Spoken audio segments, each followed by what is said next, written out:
لا حول ولا قوة إلا بالله العلي العظيم. أعوذ بالله من الشيطان اللعين الرجيم. بسم الله الرحمن الرحيم. الحمد لله الذي هدانا لهذا وما كنا لنهتدي لولا أن هدانا الله. لقد جاءت رسل ربنا بالحق. الصلاة والسلام والتحية والإكرام على سيد أسلم ما في الوجود سر الله في كل موجود نقطة دائرة الوجود صاحب لواء الحمد والمقام المحمود مولانا ومولى الثقلين جد الحسن والحسين أبي القاسم محمد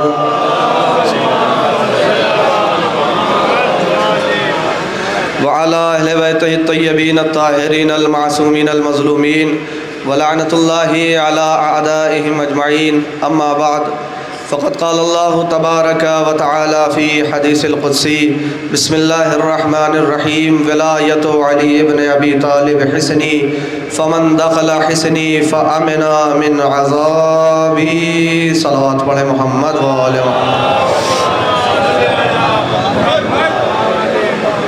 عزیزان محترم، بزرگان ایمان، دعائے زہرا و ماتمداران سید الشہداء، میں نے جس حدیث قدسی کو اپنا سرنامہ سخن، سرنامہ کلام، سرنامہ بیان قرار دیا، اس میں پروردگار عالم یہ ارشاد فرما رہا ہے کہ ولایت علی میرا ایک قلعہ ہے، جو اس میں داخل ہو گیا اس نے اپنے آپ کو میرے عذاب سے محفوظ کر لیا. عزیزان محترم، بہت ہی آسان ترجمہ آپ کے سماعتوں کے حوالے کر چکا ہوں. مولا کی ولایت ہے، آپ کی سماعت ہے، مجھے نہیں پتہ کون کیسے سنے گا، آپ کو حق ادا کرنا ہے. دیکھیے یہ علی کی ولایت ہے. یہ علی کی ولایت ہے کیا کہ جناب والا علی کی ولایت ہے منبع دین، علی کی ولایت ہے مقصد دین، علی کی ولایت ہے حیات دین، علی کی ولایت ہے سرچشمہ دین، علی کی ولایت ہے بنیاد دین. عزیزان محترم، یہ علی کی ولایت ہے کہ جس کے دل میں یہ علی کی ولایت آ جائے وہ بندہ دنیا میں بھی کامیاب ہو جاتا ہے، آخرت میں بھی کامیاب ہو جایا کرتا ہے. عزیزان محترم، یہ ولایت جس کے دل میں آ جائے وہ دنیا سے بے نیاز ہو جایا کرتا ہے. اور ولایت کی ضرورت صرف ہمیں ہی نہیں بلکہ انبیاء کو پڑی. توجہ ہے میرے عزیزو، انبیاء کو پڑی. آدم مشکل میں آئے تو مظہر ولایت کو پکارا، نوح مشکل میں آئے تو مظہر ولایت کو پکارا، ابراہیم مشکل میں آئے تو مظہر ولایت کو پکارا. عزیزان محترم، یہاں تک کہ رسول نے بھی علی کو اپنا مددگار مانگا. مشکل آئی تو اپنے ہاتھوں کو بلند کیا، پروردگار عالم مجھے ایک مددگار دے دے. علی دنیا میں آئے، مجھے نہیں پتا آپ ولایت کیسے سنیں گے.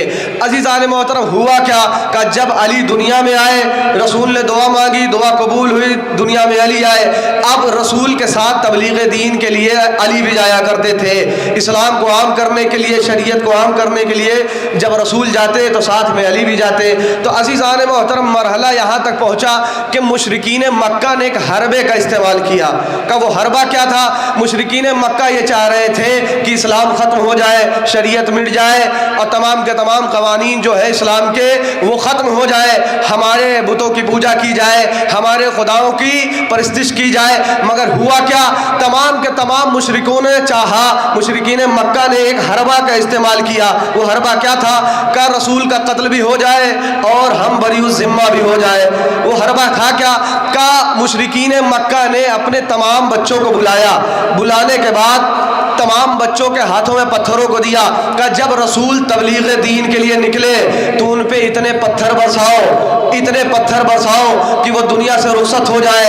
عزیزان محترم، تاریخ نے لکھا رسول تبلیغ دین کے لیے چلے، مگر اب رسول یکو تنہا نہیں ہے بلکہ علی بھی ساتھ ساتھ ہے. تاریخ نے لکھا مشرکین مکہ کے تمام بچے اس طاق میں تھے رسول آئے ان پہ پتھر برسایا جائے تاکہ رسول دنیا سے کوچ کر جائے. مگر تاریخ بتاتی ہے کہ رسول ایک گلی سے نمودار ہوئے، جس گلی سے نبی نمودار ہوئے تھے اسی گلی سے علی بھی نمودار ہوتے ہوئے نظر آ گئے. تمام مشرکین مکہ کے بچوں نے دیکھا کہ آج تو رسول تنہا نہیں ہے، آج تو علی بھی ہے. تو ایک شریر لڑکا تھا، اس نے پتھر کو اٹھایا، رسول کے قریب آیا. اب ادھر رسول آگے آگے ہے، نبی آگے آگے ہے، علی پیچھے پیچھے ہے. جملوں کو